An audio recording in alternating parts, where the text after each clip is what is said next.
জীবনে কোনো লাশ কাঁধে নেই নাই, একটি লাশ আমি কাঁধে নিয়েছি, সেটা আমার বাবার লাশ।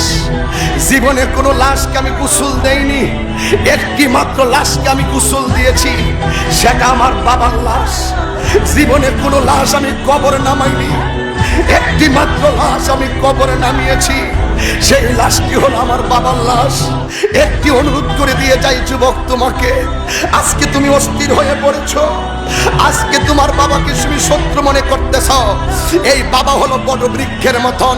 বাবার লাশটাকে কবরে নামিয়ে বাবার মাথার পাশের কাফনটা আমি খুলে বাবার দাড়ির মধ্যে আমি ধরেছিলাম। সেদিন ভেবেছিলাম বাপটা আমার কত সম্পদ, বাপটা আমার কত অনুপ্রেরণা, বাবা আমার কত স্পিরিট, বাবা আমার কত উৎসাহ উদ্দীপনা। জীবনে কোনোদিন বাবার মনে কষ্ট দিও না, জীবনে কোনোদিন মায়ের মনে কষ্ট দিও না।